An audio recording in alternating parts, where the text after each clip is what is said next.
Hello, and welcome to this edition of our #WeConnect webinar series.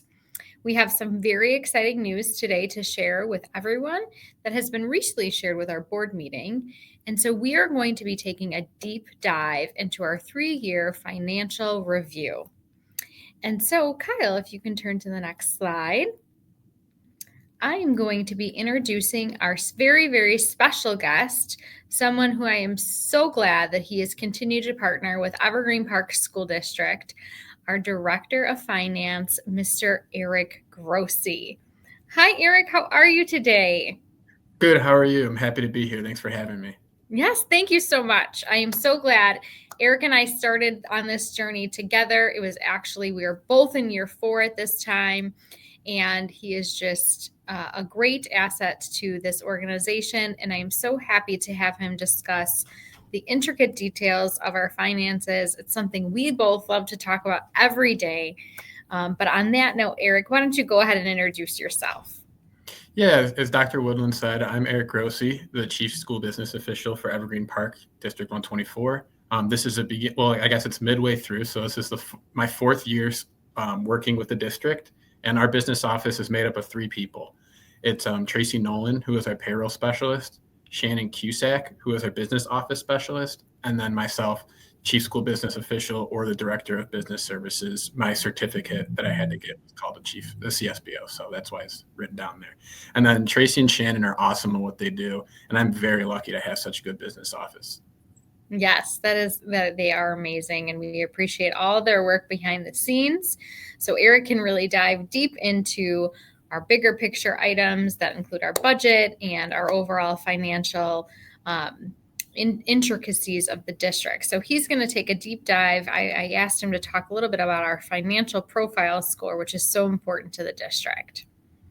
Yeah, so with the 3-year financial review, I wanted, there's a lot of topics to cover, so I really picked on 3 topics. So I talked about the financial profile score, which is a result of the audit. I talk about revenues year over year, and then I talk about construction. So the first topic I'm talking about today is the financial profile score. The financial profile score is an important resource from district audits that helps to identify the current status of a school district's financial well-being.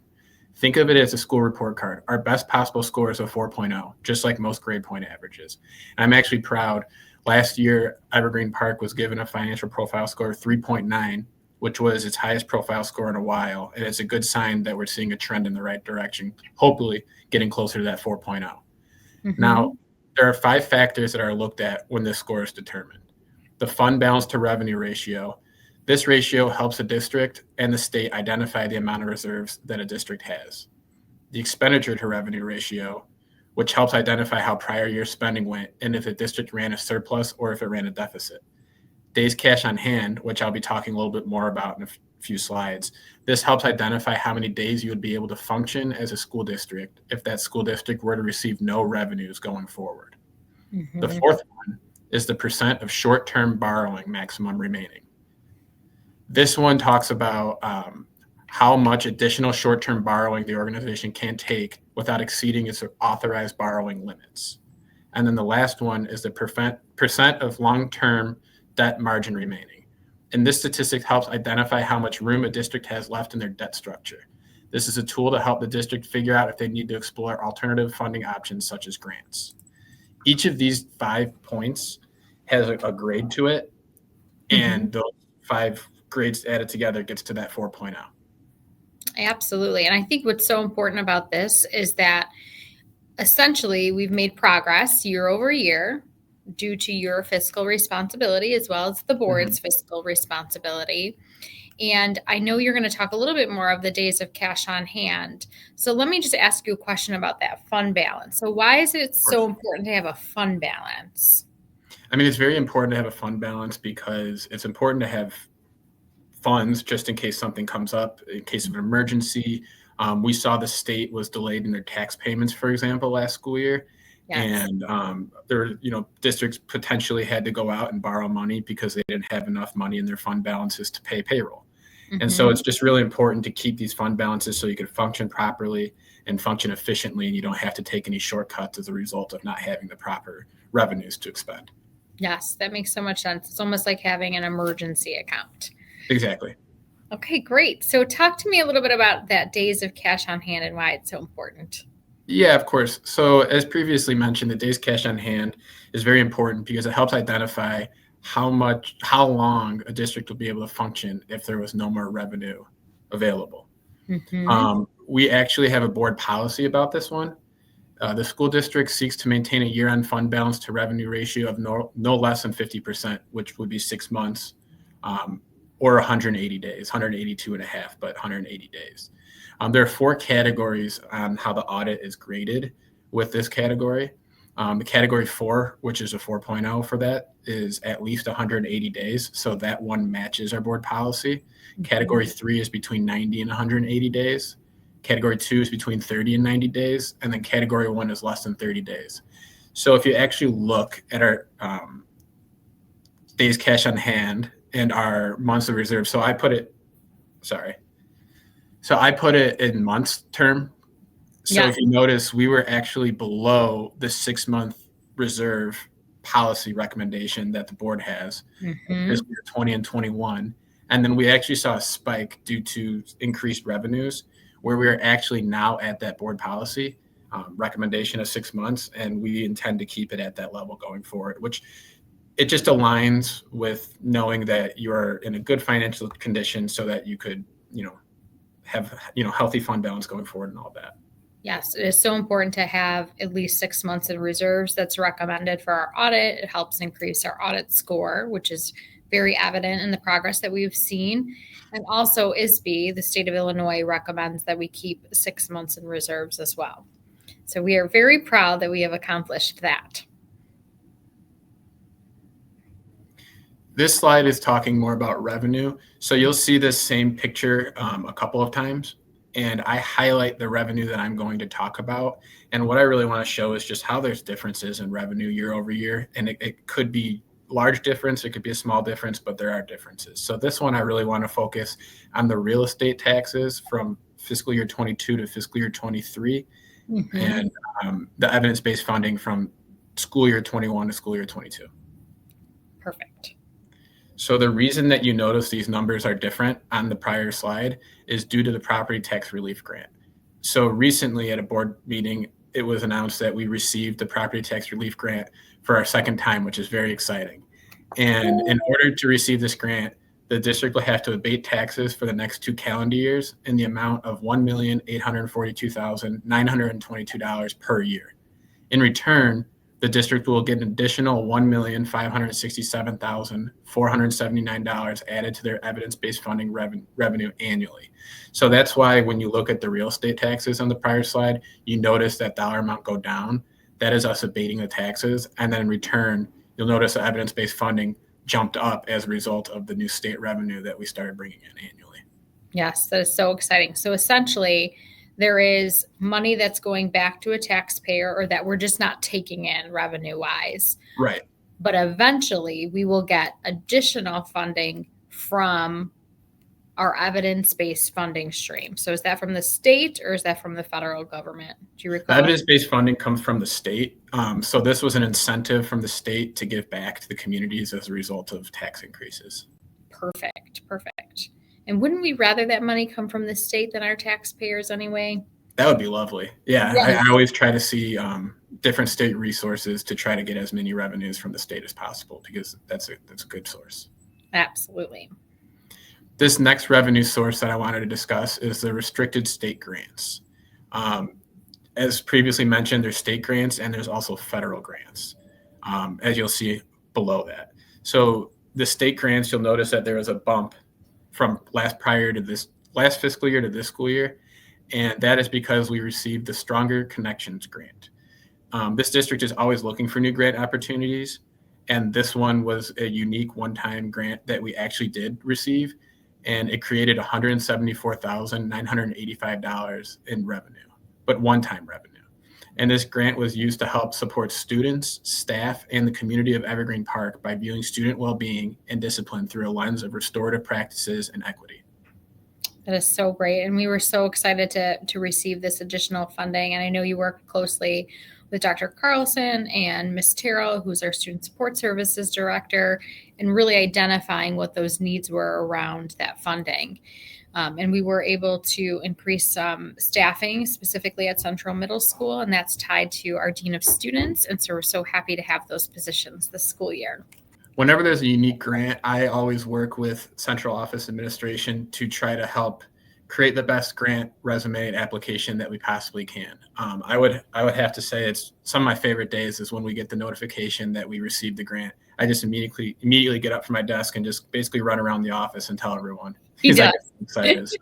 He absolutely does do that. He's always searching for additional ways for the district to increase revenue, which ultimately has allowed for additional student resources. Now, the final revenue that I'm going to talk about today is the federal grants. So, you'll notice there's restricted and one-time. I separated that just to make it easier to identify for the presentation. But normally those would be together under the federal grants line. Okay. You'll notice that there is, for one-time federal grants, it's budgeted $0 this fiscal year. And that is because the ESSER grant is actually done. And ESSER, for those that don't know, is the Elementary and Secondary School Emergency Relief.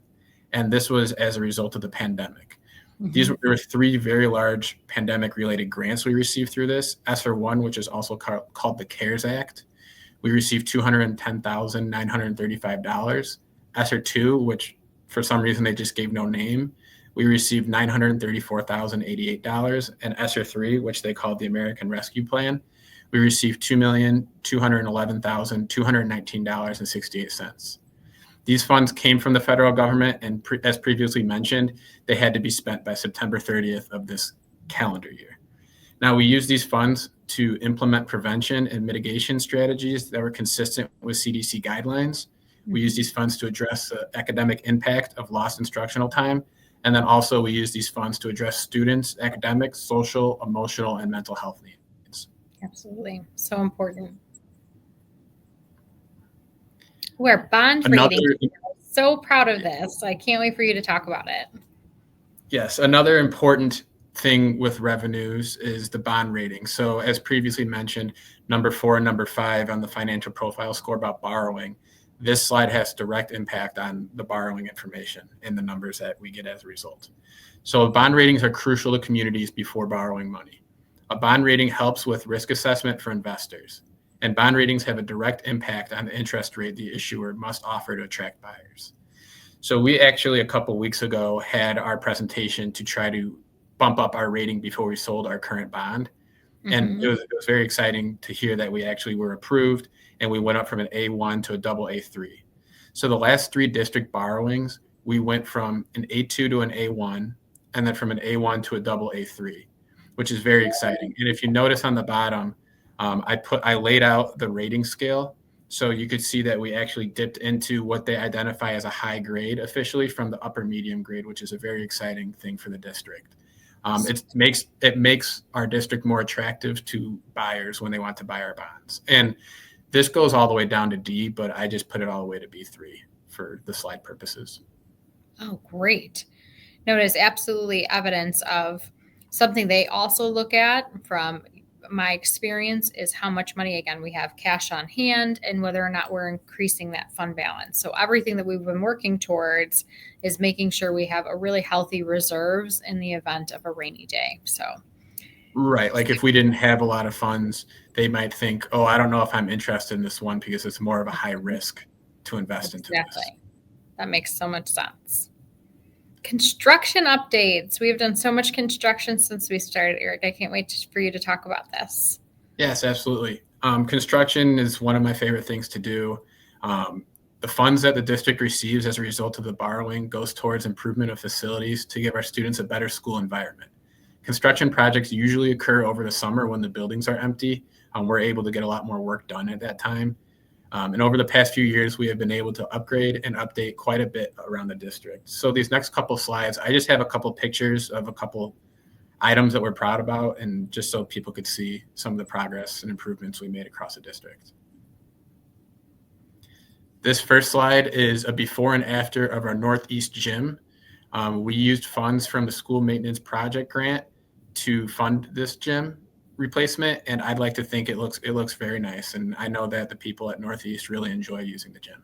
It looks awesome. I was so pleased to see the end result, and it was absolutely needed. Something that I believe was just postponed for a variety of reasons, but I'm so glad that we were able to provide our staff and students with this new gym. Oh yeah. Now this second slide shows the northeast hallway and the southeast hallway. I believe it was 2 summers ago. Yes. We gutted the hallways of the 2 schools and remodeled them and put in new flooring in the classrooms and painted, and it looks very nice. I couldn't find any before pictures that did justice to these after pictures. But I love these 2 buildings. It looks so nice on the inside. Yeah, they do. Absolutely. Just a nice warm refresh that was, again, absolutely needed for our students. Right. It's just cleaner. It just looks very nice. And then this past summer, we upgraded our HVAC at Northeast, which is our air quality, so heating and cooling. And this was a very interesting project, very technical. And so on the left, you'll notice that's the picture of them lifting the chiller into our building, which was a really cool sight to see. And then the picture on the right is just a picture of the hallway and the progress, them working on the pipes in the hallway. This was a very interesting project. This was my first time working with HVAC, and I'd like to think that we had really good results, and we're looking forward to continuing projects like these going forward.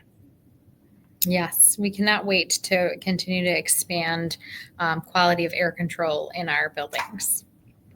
And these aren't all of the projects that we did over the past 3 or 4 years. Another project that I could think of off the top of my head is we remodeled the gym at Southeast as well. And I'd like to think that looks very nice as well. A clean gym is always a great look. So yes, and a lot of odds and ends that just needed to be refreshed, tied to safety of students.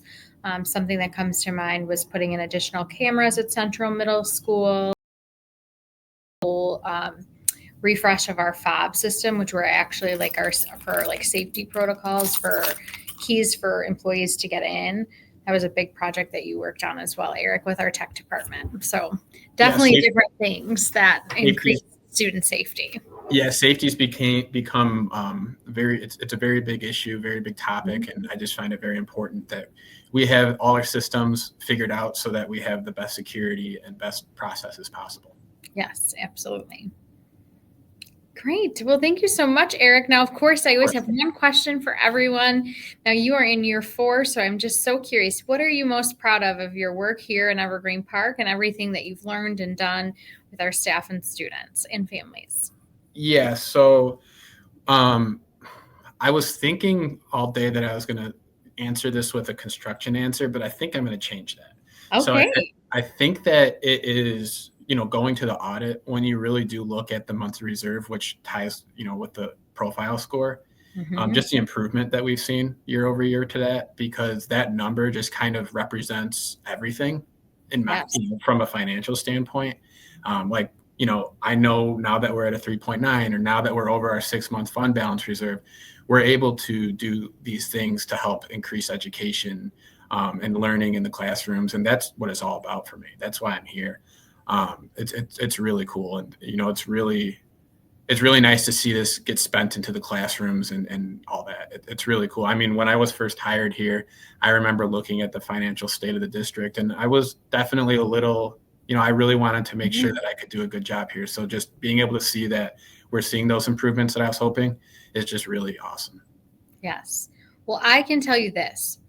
I am most proud of the fact that you stayed with us, Eric. We're so excited to have you. You're the best business manager.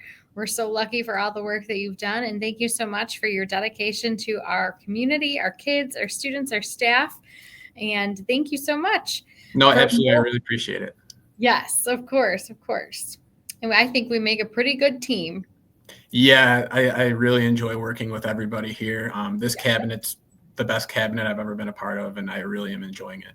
That's so great to hear. Thank you so much. Yes, of course. Thank you.